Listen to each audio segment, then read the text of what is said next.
من الشيطان الرجيم. بسم الله الرحمن الرحيم. يا أيها الذين آمنوا اتقوا الله وقولوا قولا سديدا يصلح لكم أعمالكم ويغفر لكم ذنوبكم ومن يطع الله ورسوله فقد فاز فوزا عظيما. إنا عرضنا الأمانة على السماوات والأرض والجبال فأبين أن يحملنها وأشفقن منها وحملها الإنسان إنه كان ظلوما جهولا. ليعذب الله المنافقين والمنافقات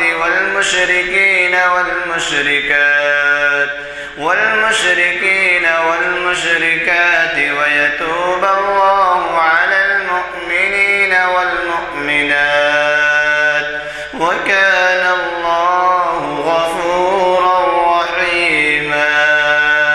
صدق الله العظيم. جامع مسجد عالیہ کے کانفرنس ہال میں ہم جمع ہیں اور حسب معمول محفل اقبال شناسی منعقد ہو رہی ہے اور یہ 877ویں نشست ہے. ویسے آپ کے 877ویں نشست بولنے سے سمجھ میں نہیں آئے گا، 20 سال سے زائد ہو گئے ہیں اور ہر ہفتہ 3 مرتبہ نہیں ہوتے، یا تو ایک رمضان میں نہیں ہوتے پورے، یا پھر کوئی تہوار آ جائے یا ناگہانی صورت بارش یا کرفیو وغیرہ ہو جائے، لیکن وہ پھر بھی اس کے بعد ہو جاتی ہے. لیکن یہ 877 مسلسل ہوئے. حضرات، علامہ اقبال کے کلام کے شائقین یہاں پر جمع ہوتے ہیں اور ہمیں اس بات کی خوشی ہوتی ہے کہ آپ حضرات تعاون فرماتے ہیں، اور اس سے علاوہ ہمارے بڑے بڑے پروفیسرز، علماء اور ریاست کے ہی نہیں، شہر کے اور ریاست کے، ملک کے ہی نہیں بلکہ بیرون ملک کے بھی میں مخاطب کر چکے ہیں.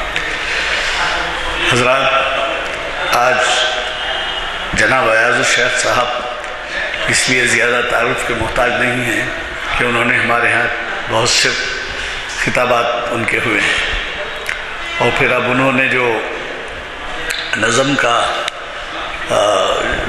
جو کلام کا انتخاب کیا ہے، سرخی بنائی ہے، وہ ہے اقبال کی ایک نظم ہے طلوع اسلام، اور اس کا جو ہے تجزیاتی مطالعہ وہ پیش کر رہے ہیں.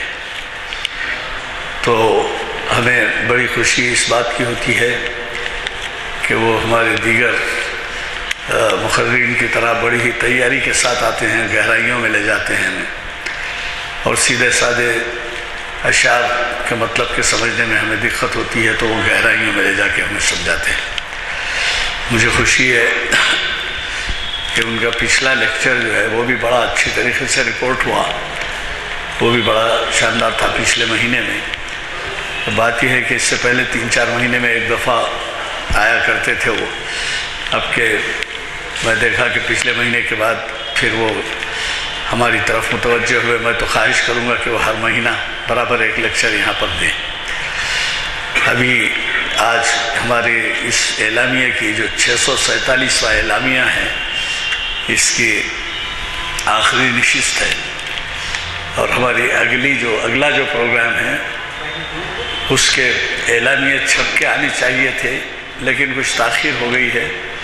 آپ کو تو معلوم ہے آج کل کرفیو، یہ جلوس، آپ کے ٹریفک اور یہ سب جو ہے الیکٹریسٹی کا سسپینشن، تو بریک ڈاؤن جو ہوتا ہے، اس سے یہ تمام جو ہے وجوہات ہوتی ہیں. شاید 6 بجے تک ہم کو یہ مل جائیں گے، لیکن یہ جو ہے وہ اعلامیہ آنے میں کچھ تاخیر ہے، اس لیے میں آپ کو اتنا سنا دوں کہ ہمارے اگلے ہفتے کے پروگرام میں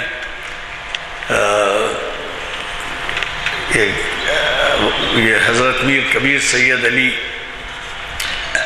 ہمدانی کشمیر سوانح حیات 761واں لیکچر بھی ایاز شیخ صاحب کا 17 دسمبر کو ہے.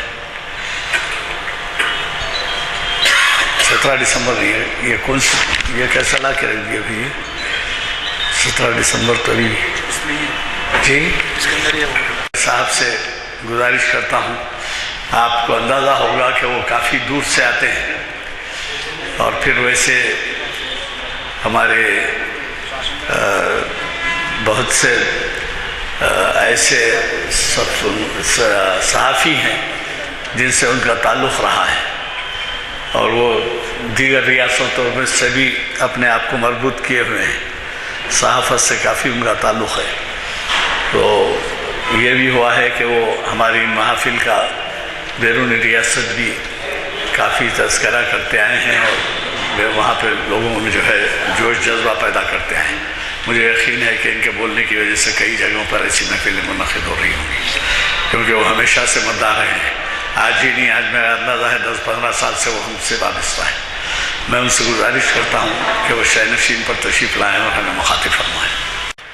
درود و اسلام حضرت محمد مصطفیٰ صلی اللہ علیہ وسلم پر.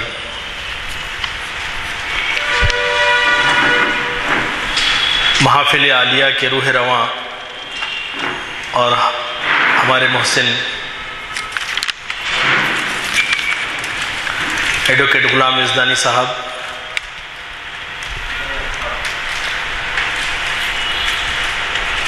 ہمارے دکن کے معروف دانشور نانک سنگھ نشتر صاحب، دیگر دانشوران و محبان اقبال، برادران اسلام، آپ سب کی خدمت میں السلام علیکم ورحمۃ اللہ وبرکاتہ. ساتھ ہی محافل عالیہ کی ویب سائٹ اور یوٹیوب کے ذریعے دنیا بھر میں ان محافل کو دیکھنے والے ہزاروں ناظرین کی خدمت میں بھی سلام عرض کرتا ہوں. آج مجھے یہ موقع ملا کہ میں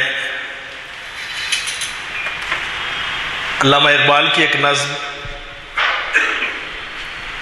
طلوع اسلام کا ایک تجزیاتی مطالعہ پیش کروں. میں ماہر اقبال نہیں ہوں بلکہ اقبالیات کا ایک چھوٹا سا طالب علم ہوں. میں بھلا کیا پیش کر سکتا ہوں، میری اتنی قابلیت کہاں. میں تو اقبال کے اشعار صحیح طریقے سے پڑھ بھی نہیں پاتا ہوں، لیکن ایک چھوٹی موٹی طالبانہ کوشش ہے جو آپ کے سامنے ہے. جیسے ہی اقبال کا نام ہمارے سامنے آتا ہے تو جو ہیولہ ابھرتا ہے وہ کسی شاعر کا نہیں ہوتا بلکہ ایک ایسے شخص کا ہوتا ہے جس نے اپنی فکر کو شعری پیراہن کے ذریعے سے عوام الناس کو جگانے، امت مسلمہ کو بیدار کرنے اور امن کے لیے ترسی اس دنیا کے لیے ایک پیغام اس کی شاعری سے یا اس کی فکر سے ہمیں ملتا ہے. اقبال کی یہ جو نظم ہے طلوع اسلام، یہ طویل ترین نظموں میں سے ہے اقبال کی اور بانگ درا کی یہ شاید آخری بڑی نظم ہے. ڈاکٹر فرمان فتح پوری جو ایک نقاد ہیں وہ کہتے ہیں کہ علامہ اقبال کی طویل نظمیں سب کی سب شاعرانہ محاسن سے مالا مال ہیں، لیکن بعض نظمیں جو دوسری نظموں کے مقابلے میں قدر طویل بھی ہیں، خاص اہمیت بھی رکھتی ہیں. ان نظموں میں بھی شکوہ، جواب شکوہ، والدہ مرحومہ کی یاد میں، شمع اور شاعر، خضر راہ، طلوع اسلام، ذوق و شوق، مسجد قرطبہ، ساقی نامہ اور ابلیس کی مجلس شورا قابل ذکر ہے۔ ان کی حیثیت اقبال کے جسد شعری میں دل کی سی ہے، اور ان کے فکر و فن کی جملہ لطافتیں ان میں اس طرح یکجا ہو گئی ہیں کہ اقبال کا قاری ان کے بقیہ اردو کلام سے بے نیاز بھی ہو جائے یا بے نیاز ہو کر گزر بھی جائے تو بھی ان نظموں کے ذریعے اقبال کی عظمت شاعرانہ کا پورا اندازہ لگا سکتا ہے۔ یعنی اقبال بہت سارا اپنا کلام نہ لکھتے، لیکن اگر یہی نظمیں ہوتی تب بھی بہت کافی تھا اقبال کو سمجھنے کے لیے۔ اقبال کی یہ جو نظم ہے اس کا شمار بہترین نظموں میں ہوتا ہے اقبال کی۔ اس نظم کو اقبال نے انجمن حمایت اسلام لاہور کے 1923 کے اجلاس میں پہلی مرتبہ پڑھ کر سنایا تھا اس نظم کو۔ اور بانگ درا کی یہ جو نظم ہے انجمن حمایت اسلام کا، وہ 38واں سالانہ اجلاس تھا جس میں یہ نظم آپ نے پڑھی تھی۔ اس سلسلے میں قابل ذکر امر یہ ہے کہ طلوع اسلام آخری طویل نظم ہے جو اقبال نے انجمن کے جلسے میں خود پڑھ کر سنائی۔ دیگر کلام کی بنسبت اس نظم کو اقبال نے بغیر کسی ترمیم کے بانگ درا کے مجموعے میں شامل کیا، بغیر کسی ترمیم کے، ورنہ عام طور پہ وہ کچھ کلام کو اپنے ترک کر دیتے، کچھ اضافہ کر دیتے، لیکن اس نظم کو خاص طور پہ اقبال نے بغیر کسی ترمیم کے بانگ درا میں شامل کیا۔ پروفیسر یوسف سلیم چشتی کا اس نظم کے بارے میں جو تبصرہ ہے میں وہ بھی آپ کے سامنے بیان کر دوں۔ پروفیسر فرماتے ہیں، میری رائے میں بندش اور ترکیب، مضمون آفرینی اور بلند پروازی، رمز و کنایہ کی پریشانی اور مشکل پسندی، شوکت الفاظ اور فلسفہ ترازی، غرض یہ کہ سوری اور معنوی محاسن شعری کے اعتبار سے یہ نظم بانگ درا کی تمام نظموں پر فوقیت رکھتی ہے۔ اقبال کی شاعری کا نقش میرے دل میں اسی نظم کے مطالعے سے مرتسم ہوا، اور اس کی سب سے بڑی وجہ یہ ہے کہ یہ نظم انہوں نے اس وقت لکھی جب ترکوں کی کامیابی سے ان کے دل میں مسرت کے جذبات موجزن تھے۔ افق سے آفتاب ابھرا گیا دور گراں خوابی۔ معروف نقاد کلیم الدین احمد کے الفاظ میں اقبال کا مخصوص رنگ طلوع اسلام کے ہر شعر میں جلوہ گر ہے۔ خیالات کا فلسفیانہ عمیق، ان کی صداقت بے پناہ، طرز ادا کی شان و شوکت ہر شعر مؤثر ہے، اور ان کا اثر جوش آور ہے۔ دل مردہ میں روح زندگی دوڑ جاتی ہے اور ترقی کا جذبہ موجزن ہوتا ہے، خصوصاً نوجوان قارئین تو بے چین ہو جاتے ہیں۔ تو یہ چند چیزیں اقبال کی میں نے آپ کے سامنے، جو ماہرین اور ناقدین جو کہتے ہیں، یہ میں نے آپ کے سامنے رکھی۔ اقبال کی اس نظم کے بہت سارے بند ہیں، کل 9 بند ہیں اس میں۔ اب ان بندوں کو عنوان کے اعتبار سے یا مواد کے اعتبار سے کچھ تقسیم یا کچھ عنوانات دیے جا سکتے ہیں۔ جیسے پہلے بند میں جہان نو کی نوید ہے، ایک نئے زمانے کی نوید ہے۔ دوسرے بند میں کائنات میں مسلم کا جو مقام ہے وہ بیان کیا گیا ہے۔ تیسرے بند میں مسلمان کا کردار اور اس کی خصوصیات بیان کی گئی ہیں۔ چوتھے بند میں جنگ عظیم کے نتائج پہ تبصرہ ہے، اس کے اثرات پہ۔ پانچویں بند میں مغرب سے مایوسی ہے، مغربی تہذیب سے، اور پھر اس کے بعد اگلے بند میں انسانیت کا مستقبل آپ نے بیان کیا اور بتایا کہ انسانیت کا مستقبل جو ہے وہ روشن مستقبل ہوگا مسلمانوں کی وجہ سے۔ یہ چیزیں میں نے آپ کے سامنے رکھی ہیں۔ میں چاہتا ہوں، عام طور پہ یہ ہوتا ہے کہ اقبال کا جب ہم تجزیہ کرتے ہیں ہم زیادہ بولتے ہیں، اقبال کو کم بولنے دیتے ہیں۔ میری کوشش یہ ہوگی آج کی اس محفل میں کہ اقبال کی پوری نظم آپ کے سامنے سنا دوں، اقبال کی پوری نظم کا ایک ایک شعر آپ کے سامنے بیان کروں، بجائے اس کے کہ میں زیادہ کہوں۔ میں چاہتا ہوں انسانیت کے محسن، امت کے مسیحا اقبال کو زیادہ بولنے دیا جائے۔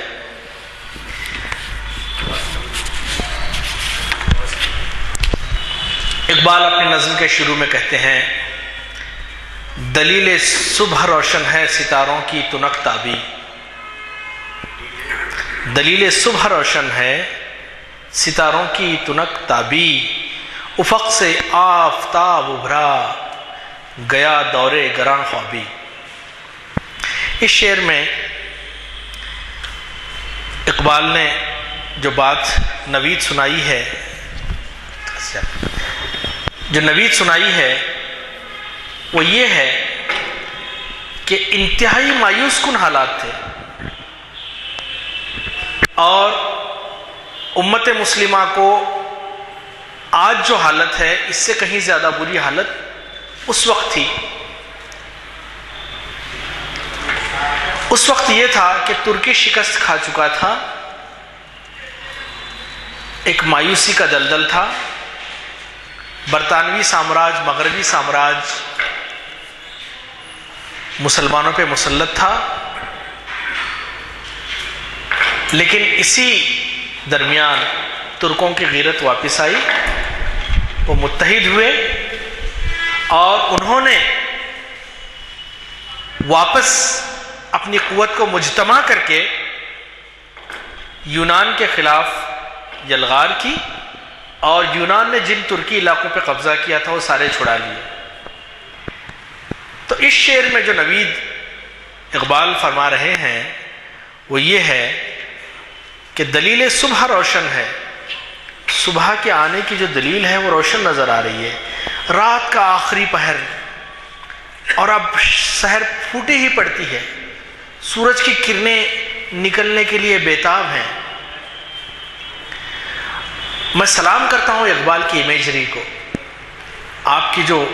آپ نے جو جس انداز سے بیان کرتے ہیں، میرے پاس موقع نہیں ہے کہ اقبال کی بہت عام طور پہ شاعری ایسی ہوتی ہے یزدانی صاحب کہ شاعر جمالیاتی حس کو اپنے اشعار کے ذریعے سے ابھارتا ہے، لیکن اقبال کا یہ بالکل جداگانہ انداز ہے کہ وہ اللہ اور رسول کریم صلی اللہ علیہ وسلم کی محبت میں ڈوب کر ان کی محبت کو شاعری محاسن پیدا کر کے اس میں سے جمالیت برآمد کرتا ہے۔ اقبال کا بہت بڑا یہ اعجاز ہے، اقبال کے علاوہ کسی شاعر میں مجھے نظر نہیں آیا، گو کہ میں ایک طالب علم ہوں۔ پھر آپ نے کہا ستاروں کی ٹلملاہٹ میں، ڈوبتے ہوئے ستاروں کی ٹلملاہٹ میں ایک نئی صبح کی روشنی ہمیں نظر آ رہی ہے۔ پھر کہتے ہیں افق سے آفتاب ابھرا، آفتاب افق سے ابھرا۔ اب یہاں پہ طلوع جو ہے وہ دراصل اسلام اس کا معنی ہے جو مجھے سمجھ میں آئے ہیں، اور افق جو ہے نا آسمان کا کنارہ ہے، یہ امت مسلمہ ہے، یا آفتاب ابھرا سورج کے ابھرنے کی جو بات کہی گئی ہے یہ امت مسلمہ کے بارے میں ہے۔ افق سے آفتاب ابھرا گیا دوریں گراں خوابی، عروق مردہ مشرق میں خون زندگی دوڑا۔ عرق کہتے ہیں نس کو، رگ۔ عروق مردہ مشرق میں، عالم اسلام میں خاص طور مشرق کا مطلب یہ ہے کہ جو پس مردہ ہو چکی تھی اس میں زندگی کا خون دوڑا۔ سمجھ سکتے نہیں اس راز کو سینا و فارابی، اس راز کو بو علی سینا اور فارابی جو فلسفی ہیں، فلسفیان میں فلسفی جو ہے نا اس راز کو نہیں سمجھ سکتے۔ پھر کہتے ہیں مسلمان کو مسلمان کر دیا طوفان مغرب نے، مسلمان کو مسلمان کر دیا. آج کے حالات میں بھی یہ نظم بڑی ریلیونٹ ہے. آج کے حالات اپنے ذہن میں مستقل رکھیے اور اس نظم کو دیکھتے رہیے. مسلمان کو مسلمان کر دیا طوفان مغرب نے. طوفان مغرب پہلی جنگ عظیم جب ہوئی تھی. تلاطم ہائے دریا ہی سے ہے گوہر کے سیرابی. کہتے ہیں کہ جو دریا کی جو تلاطم ہے اور جو تھپیڑے ہیں، اس سے گوہر سے مراد ان کی مومن ہے، مسلمان ہے، اس کی سیرابی ہے. عطا مومن کو پھر درگاہ حق سے ہونے والا ہے. ایک نوید سنا رہے، ایک بشارت دے رہے ہیں کہ مومن اللہ پہ ایمان لانے والوں مایوس نہ ہو. عطا مومن کو پھر درگاہ حق سے، اللہ کے پاس سے پھر ہونے والا ہے. شکوہ ترکمانی، ترکوں کے جیسی شان و شوکت. شکوہ ترکمانی، ذہن ہندی، ہندوستانیوں کے جیسے ذہن اور فراست. نطق اعرابی، عربوں کی جیسی فصاحت اور بلاغت. کیا شعر ہے دیکھیے. عطا مومن کو پھر درگاہ حق سے ہونے والا ہے. شکوہ ترکمانی، ذہن ہندی، نطق اعرابی، اثر کچھ خواب کا غنچوں میں باقی ہے تو اے بلبل. نوارا تلق ترمیزن چذوق نغمہ کمیابی. تڑپ سہنے چمن میں، آشیاں میں، شاخ ساروں میں. یہ سوئی ہوئی زندگی اقبال کو پسند نہیں ہے. اقبال کہتے ہیں کہ ایک حرکت ہونی چاہیے. ایک جمود کی کیفیت میں آج ہم بھی ہیں اور اس وقت بھی مسلمان تھے. کیا بہانہ بنایا؟ ہماری تقدیر میں لکھا ہوا ہے. جیسے کل ایک صاحب کہہ رہے تھے مجھ سے، ہماری تقدیر میں لکھا ہوا ہے کہ ہم بینک کی لائن میں ٹھہرے ہیں، ہم کیا کر سکتے. جبکہ تقدیر، اقبال کیا کہتا ہے؟ تقدیر کے پابند نباتات و جمادات. تقدیر کے پابند ہیں، بیچارے درخت ہل نہیں سکتے، ایک جگہ سے دوسری جگہ جا نہیں سکتے، رحم و کرم پہ ہوتے ہیں. تقدیر کے پابند نباتات و جمادات، مومن فقط احکام الہی کا ہے پابند. اقبال یہاں کہہ رہے ہیں تڑپ سہنے چمن میں، تڑپ ہونی چاہیے دوسرے اندر. آشیاں میں، اپنے آشیاں میں بھی اگر تو ہے، اپنے راحت قدے میں بھی اگر تو ہے، تب بھی تیرے اندر وہ تڑپ ہونی چاہیے. شاخ ساروں میں، تڑپ سہنے چمن میں، آشیاں میں، شاخ ساروں میں. جدا پارے سے ہو سکتی نہیں تقدیر سیما بھی. پارا ہمیشہ حرکت میں ہوتا ہے، پارے کو قید کر کے نہیں رکھ سکتے. آپ چھوڑیے وہ بکھر جائے گا. یہ حرکت ہونی چاہیے ایک مومن کے اندر. پھر آگے کہتے ہیں وہ چشم پاک کیوں زینت برگستواں دیکھے، وہ آنکھ گھوڑوں کی زینت کیوں دیکھے، دنیا کی عائش و آشائش کیوں دیکھے. ایک اور جگہ اقبال نے کہا تھا، گو کہ اس سے مطابقت نہیں رکھتا، لیکن آپ نے یہ کہا تھا کہ نقش و نگار دیر میں خون جگر نہ کر تلف. تو آگے کہہ رہے ہیں نظر آتی ہے جس کو مرد غازی کی جگر تابی. پھر کہتے ہیں اللہ تعالیٰ سے دعایا شعر ہے، ضمیر لالا میں روشن چراغ آرزو کر دے. ضمیر لالا، لالا کیا ہے؟ ایک پھول ہے جو امت مسلمہ ہے، مومن ہے. اس کے اندر کیا کہتے ہیں وہ؟ چراغ جستجو کر دے، چمن کے ذرے ذرے کو شہید جستجو کر دے. ضمیر لالا میں روشن چراغ آرزو کر دے، چمن کے ذرے ذرے کو شہید جستجو کر دے. پھر آگے کے اشعار اقبال امید کا پیغام دلاتے ہیں. آج بھی گھٹاٹوپ اندھیرا ہے، امید کی کوئی کرن نظر نہیں آتی. آج خبریں دیکھ کے آ رہا ہوں، ابھی الجزیرہ دیکھ کے آ رہا ہوں، الیپو میں قتل عام مچا ہوا ہے مسلمانوں کا. چاہے وہ نیٹو ہو، چاہے وہ رشیا ہو، چاہے وہ بشار الاسد ہو، چاہے وہ کوئی بھی عرب ملک ہو، سبوں نے مل کر معصوم مسلمانوں کا قتل عام مچا ہوا ہے. ہزاروں لاکھوں کی تعداد میں مسلمان آج جس وقت ہم یہ گفتگو کر رہے ہیں، مسلمان پناہ کی تلاش میں اپنے آپ کو قتل سے بچانے کے لیے، بمباری سے بچنے کے لیے ادھر ادھر دوڑ رہے ہیں. میں ایک صحافی ہوں، میں کل سے اسی اسٹوری کے پیچھے لگا ہوا ہوں. کوئی کچھ نہیں کر پا رہا ہے، لیکن امید کا کرن، اس وقت بھی یہی حالت ہوئی تھی. اسی طرح کے قتل عام ہوئے تھے، اسی طرح کی مصیبتیں آئی تھیں، لیکن ترکوں نے اپنے آپ کو مجتمع کیا، اپنے آپ کو اللہ پہ بھروسہ کیا، اٹھ کھڑے ہوئے، اور اس وقت کی بڑی طاقت کو، یونان جو ساز و سامان میں کہیں زیادہ آگے تھا، آئندہ اشعار میں بات آئے گی، اسے شکست دے دی اور ترکی کو برقرار رکھا. اقبال امید کا پیغام دلاتے ہیں، سخت سے سخت ترین حالات میں بھی اقبال ایک امید کا پیغام دلاتے ہیں.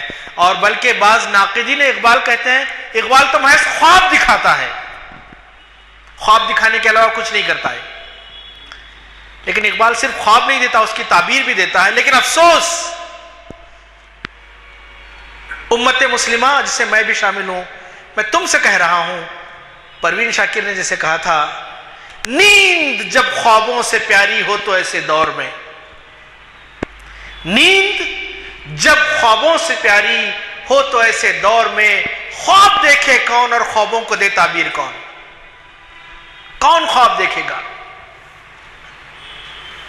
نعوذ باللہ کہ اللہ کا وعدہ جھوٹا ہے، نعوذ باللہ کہ نبی کریم صلی اللہ علیہ وسلم نے جو بشارتیں دی ہیں وہ غلط ہے، وہ ہو کے رہیں گی. لیکن کب؟ انتم الاعلون ان کنتم مومنین، تم ہی اعلیٰ رہو گے، تم ہی غالب رہو گے اگر تم مومن ہو. اقبال یہاں کہتے ہیں، سرشک کے چشم مسلم میں ہے نیساں کا اثر پیدا.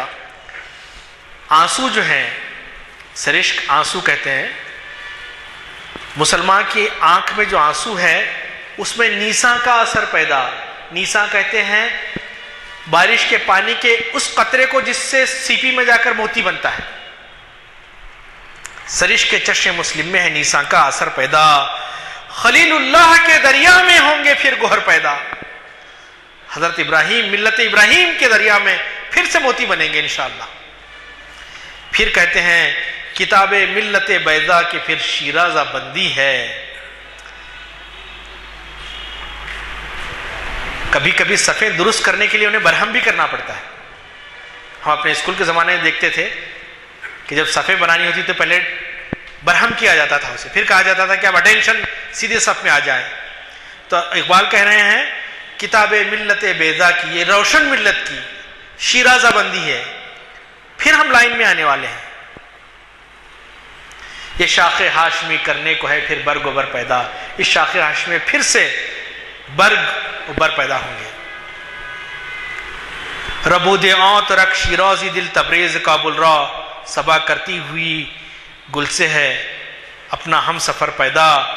آج کے الیپو کے پس منظر میں آپ سے کہہ رہا ہوں یہ شعر، مسلمانوں کے قتل عام کے پس منظر میں یہ شعر کہہ رہا ہوں. اقبال نے اس وقت بھی کہا تھا جب ترکی کا قتل عام ہوا تھا، اگر عثمانیوں پر کوہ غم ٹوٹا تو کیا غم ہے. اگر عثمانیوں پر، ترکوں پر، مسلمانوں پر کوہ غم ٹوٹا تو کیا غم ہے کہ خون 100,000 انجم سے ہوتی ہے سحر پیدا. ہزاروں ستاروں کا خون ہوتا ہے تب جا کے ایک روشن صبح ہوتی ہے. یہ شہیدوں کا خون رائے گا نہیں جائے گا، ایک روشن صبح ہوگی. ہو سکتا ہے کہ ہماری آنکھیں دیکھ لے، یا ہو سکتا ہے ہماری بات کی آنے والی نسل کی آنکھیں دیکھے، لیکن اس صبح کو آنا ہے. بلکہ ایک پرجوش شاعر کہتا ہے اس صبح کو ہم ہی لائیں گے، وہ صبح ہم ہی سے آئے گی انشاءاللہ. اللہ کرے کہ ہماری آنکھیں اس صبح کو دیکھیں. پھر کہتے ہیں جہاں بانی سے ہے دشوار تر کارے جہاں بینی، جگر خوں ہو تو چشم دل میں ہوتی ہے نظر پیدا. ہزاروں سال نرگس اپنی بے نوری پہ روتی ہے. ہزاروں سال نرگس اپنی بے نوری پہ روتی ہے، بڑی مشکل سے ہوتا ہے چمن میں دیداور پیدا. پھر کہتے ہیں اقبال میرے لیے بھی پیغام ہے، آپ کے لیے بھی پیغام ہے، سارے انسانوں کے لیے پیغام ہے. نوا پیرا ہوا ہے بلبل، اے بلبل اپنی آواز بلند کر، اپنی آواز نکال. Let the world listen to you. Raise your voice. نوا پیرا ہوا ہے بلبل کہ ہو تیرے ترنم سے تیرے ترنم سے کیا ہو؟ کبوتر کے تنے نازک میں شاہی کا جگر پیدا. چھوٹے چھوٹے جابروں سے ڈرنے والی ہے قوم، اس کا ڈر ختم ہو جائے گا. چھوٹے ہم جیسے انسانوں سے ڈرنے والی قوم خدائے وحدہ لا شریک سے ڈرنے کی بجائے خدائے وحدہ لا شریک کے در پہ سجدہ ریز ہونے کی بجائے دوسروں کے در پہ سجدہ کیا. کیا خوب کہا کسی شاعر نے کہ ایک سجدہ جسے تو گراں سمجھتا ہے، ایک سجدہ جسے تو گراں سمجھتا ہے، ہزار سجدوں سے دیتا ہے آدمی کو نجات. کبوتر کے تنی نازک میں شاہی کا جگر پیدا. پھر کہتے ہیں تیرے سینے میں ہے پوشیدہ راز زندگی، کہہ دے تیرے سینے میں جو راز زندگی ہے، you have a system of life, کہہ دے، سنا دے دنیا کو. ہماتن گوش ہے دنیا، دنیا سننا چاہتی ہے. دنیا کسی ایسے نظام کی تلاش میں ہے کہ جو ان کے دکھوں کا مداوا کر سکے. لیکن افسوس زمانہ بڑے غور سے سن رہا تھا، ہم ہی سو گئے داستاں کہتے کہتے. ہمارے سونے سے صرف ہمارا نقصان نہیں ہو رہا ہے، پوری دنیا کا نقصان ہو رہا ہے. کہتے ہیں تیرے سینے میں ہے پوشیدہ راز زندگی، کہہ دے مسلمان سے حدیث سوز و ساز زندگی، کہہ دے. پھر مسلمان کو کہتے ہیں اپنے آپ کو پہچانا ہی نہیں ہے نا ہم نے، ہم کیا ہیں؟ کیا دیگر مخلوقات کی طرح پیدا ہوئے، جیے، نوکری کی، بچے پیدا ہوئے، مر گئے؟ اکبر الہ آبادی نے جیسے کہا، مجھے شعر یاد نہیں آ رہا ہے، شیخ جی دنیا میں کیا کارے نمایاں کر گئے، بی اے ہوئے، نوکر ہوئے، تنخواہ ملی اور مر گئے، پینشن ملی اور مر گئے.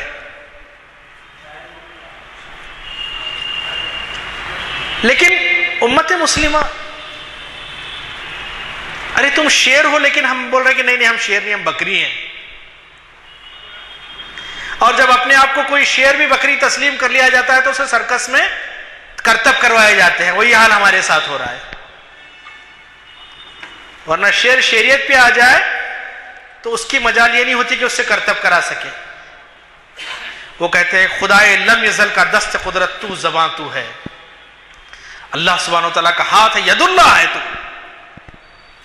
تو کوئی معمولی امت نہیں ہے، تم کوئی معمولی انسان نہیں ہو. اقبال نے ایک اور جگہ کہا تھا، اپنی ملت پر قیاس اقوام مغرب سے نہ کر. اپنی ملت پر قیاس اقوام مغرب سے نہ کر، خاص ہے ترکیب میں قوم رسول ہاشمی. You are the chosen one,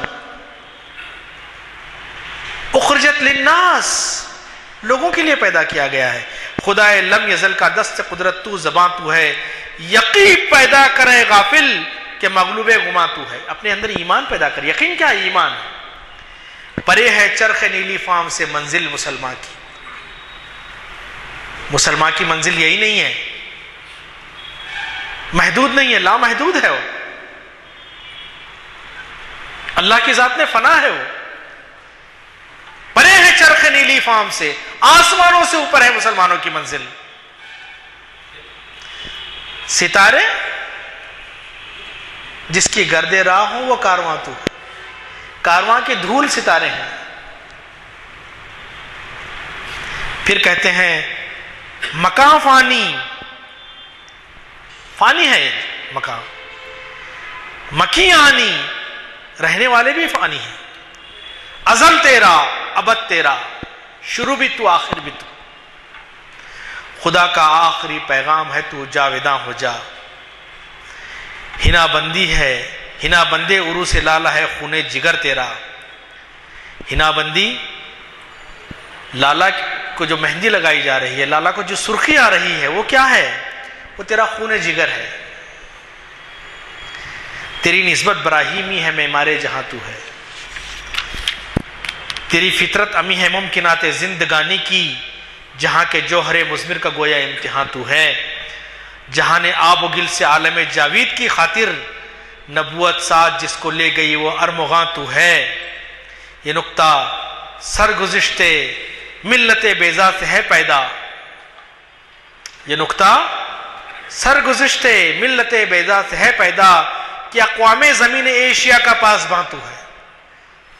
صرف ہم اپنے لیے نہیں ہیں، تمام اقوام کے لیے ہم پاسباں ہیں۔ پھر اقبال کہہ رہے ہیں کہ کچھ کوالٹیز اپنے اندر پیدا کرو تاکہ امامت کا تاج دوبارہ تمہیں پہنایا جائے۔ کیا کوالٹیز اقبال کہتے ہیں؟ سبق پھر پڑھ صداقت کا، عدالت کا، شجاعت کا۔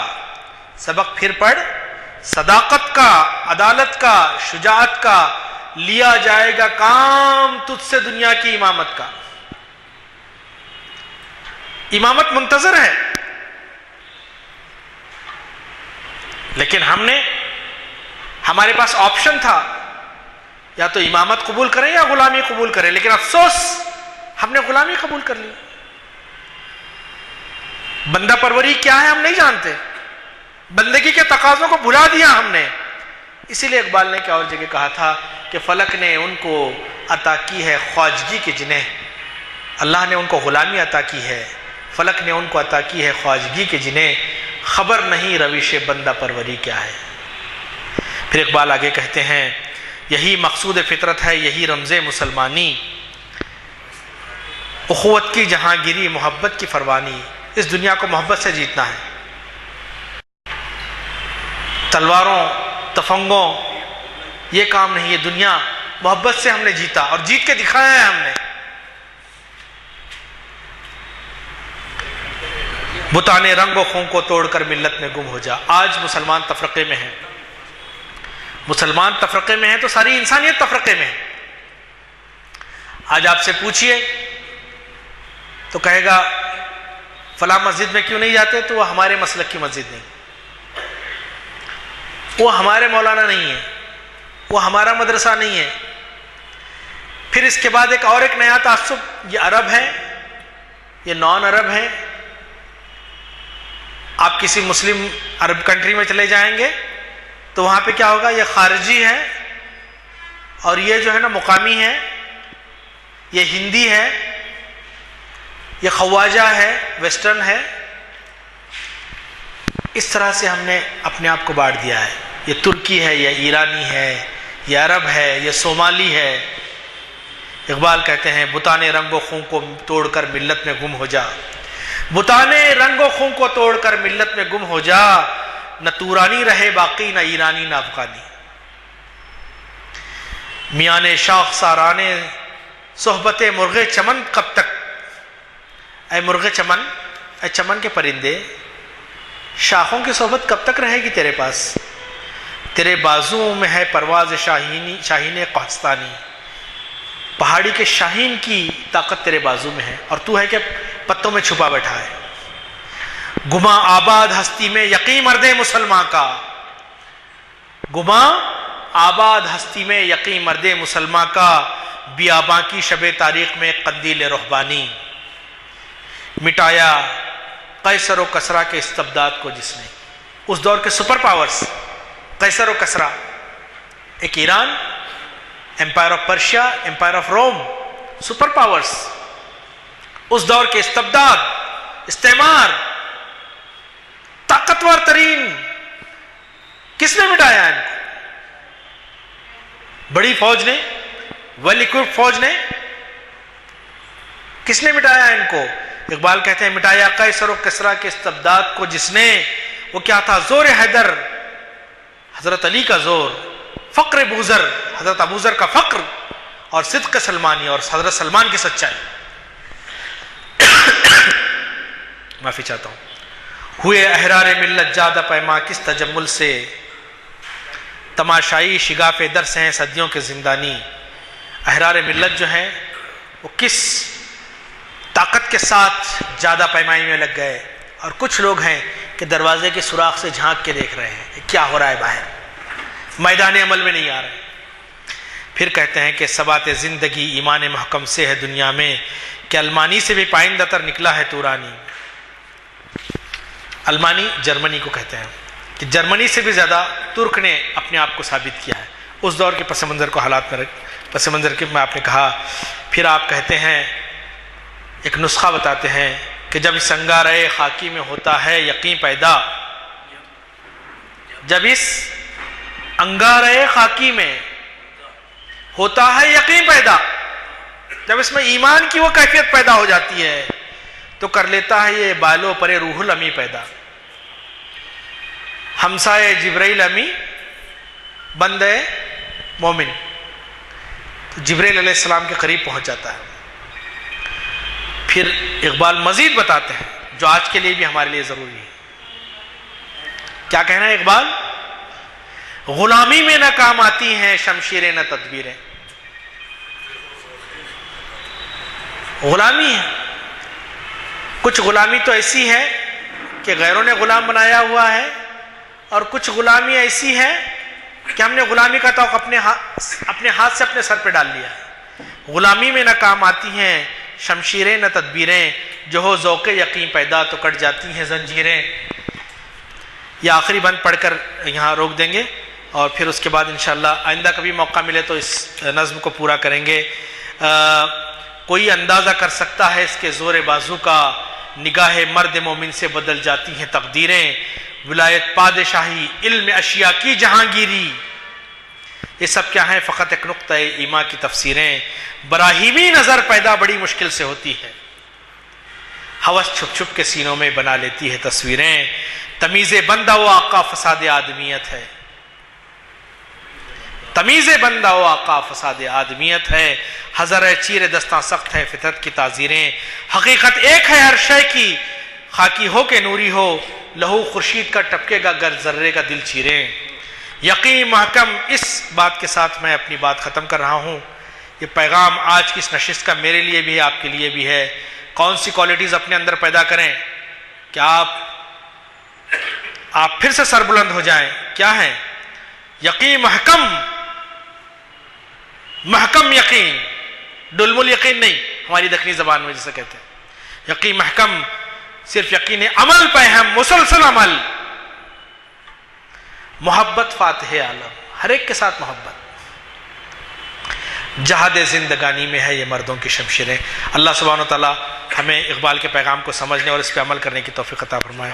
جزاک اللہ، السلام علیکم۔ اور پہلا جو تاریخ اسلام کا لیکچر ہے ہفتے کے دن 17 دسمبر کو، وہ ہمارے آج کے مقرر صاحبی کا ہے، جناب عز شیخ صاحب۔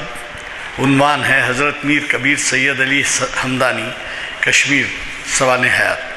پھر اس کے بعد مکتوبات صوفیہ اور تربیت مومن، یہ پیر کے دن ہے حافظ محمد فرید اللہ شریف قادری۔ اور پھر چہارشنبے کے دن حضرت آدم علیہ السلام کے انوار فکر اقبال میں جناب محمد ضیاء الدین نیر صاحب مخاطب کر رہے ہیں۔ یہ تینوں محافل اسی مقام پر بعد نماز عصر منعقد ہوں گے۔ آپ کو اندازہ ہوا ہوگا کہ ہمارے مقررین کس قدر گہرائیوں میں آپ کو لے جاتے ہیں کہ وہ جو ہے لال و گوہر نکال کے لاتے ہیں سمندر کی اور بڑے گہرائیوں والے پانی کے۔ مجھے خوشی اس بات کی ہے، صرف آپ سے جب ذکر کیا تو ہمارے نانک سنگھ نشتر صاحبی کا کیا، ہمارے ہاں ایسے لوگ آتے ہیں جس سے ہمیں سبق ملتا ہے۔ اسماعیل صاحب جس تشریف رکھے ہیں، رحمت اللہ صاحب کڑپا کے تشریف رکھے ہیں، ادھر انعام الحق صاحب ذرا ملاحظہ فرمائیے، ان کی 90 سال سے زائد کی عمر ہے، اور وہ جو ہے کس حالت میں آئے ہیں آپ دیکھ لیجئے۔ تو بہرحال میں اور کس کے نام لوں یہاں، امتیاز صاحب ریٹائرڈ چیف انجینئر تشریف فرما ہیں، اور میں معافی چاہتا ہوں سب کا ذکر نہیں کر سکتا۔ اور یہ دیکھیے کہ نوجوانوں میں آپ کے صاحبزادے بھی تشریف لائے ہیں، جو شاید میں سمجھتا ہوں اس سے پہلے آئے یا نہیں آئے میرے ذہن میں نہیں ہے۔ نوجوانوں کی طرف توجہ دینا ہے۔ آج ہی کا اخبار دیکھ لیجیے، مجھے زیادہ بولنا نہیں ہے، کہ پولیس جو ہے وہ کچھ درس دے رہی ہے لے جا کے لوگوں کو کہ وہ جو نیکڈ اور کیا کہتے ہیں برہنہ قسم کے فورنوگرافی وغیرہ ہے، وہ اس کو ان کے گھروں پہ پہنچ کے ان کے والدین کو سمجھا کہ وہ بچوں کو، نوجوان بچوں کو، یعنی وہ بچے جن کی تربیت ہوتی تھی دینیات، عربی اور اخلاقیات غیر مسلموں میں، وہ بچے آج کیا کر رہے ہیں، وہ نیکڈ کیا تصویریں بولتے ہیں نہیں معلوم جی ہاں پورنوگرافی وہ اس میں آج کا اخبار دیکھیے آپ پولیس کلاسز لے رہی ہے بچوں کی اور ہم اسی وجہ سے مکہ مسجد کے شروع کیے ہیں کہ وہاں پر تعلیم ہو کچھ سیکھے کچھ بنیادی باتیں معلوم آپ تو ہم سے یہ توقع رکھتے ہیں کہ ہم بہت بڑی بڑی باتیں کہیں گے لیکن یعنی کریں گے لیکن یہ تو بنیادی باتیں ہیں میں آپ سے یہ عرض کر رہا ہوں کہ آپ کا کام صرف اتنا ہی نہیں ہے کہ مسجد کا چندہ دے دیں اور پھر نماز روزے کی پابندی کر لیں آپ یہ بھی کرتے ہیں کہ کسی جگہ مسجد بنتی ہے مکان بنتا ہے یا کسی کی مدد کرنا چاہیں تو پیسہ دیتے ہیں لیکن آپ یہ نہیں دیکھتے کہ اگر ایک بچے کو اگر آپ تعمیر اس کی کردار کی تعمیر کر رہے ہیں تو اس سے بڑھ کے وہ بچے کی تعمیر ہوئی تو مسجد کو جائے گا نا ورنہ وہ مسجد بن کے وہ بچے اس سے غافل رہیں گے تو کیا ہوگا تو اس وجہ سے توجہ ہم کو زیادہ تر اس بات کی کرنی ہے ہمیں بڑی خوشی ہوتی ہے کہ آج ایسے بھی اسکالرس موجود ہیں جن کے منہ پہ تعریف کرنا میرے لیے مناسب نہیں ہے لیکن جو دل سے درد رکھتے ہیں اور حصہ لیتے ہیں آپ اب یہ اگلا عنوان دیکھیے آپ ہی کی تقریر ہے مجھے کبھی توقع ہے کہ آپ اپنے ساتھ کچھ نوجوانوں کو لیتے آئیں گے وہ پیر کے دن ہے ہفتے کے دن ہے وہ ہفتے کے دن ہے اور آپ کو اعلامی ملیں نہ ملیں اگر بعض اخبار چھاپتے ہیں بعض اخبار نہیں چھاپتے پروگرام ہمارا لیکن یہاں یہ اعلامی ہمیشہ اویلیبل رہتے ہیں اور آپ کو جب ضرورت پڑی کہیں سے بھی منگا سکتے ہیں مسجدوں میں بھی لگواتے ہیں آپ خود بھی مسجد میں لگائیے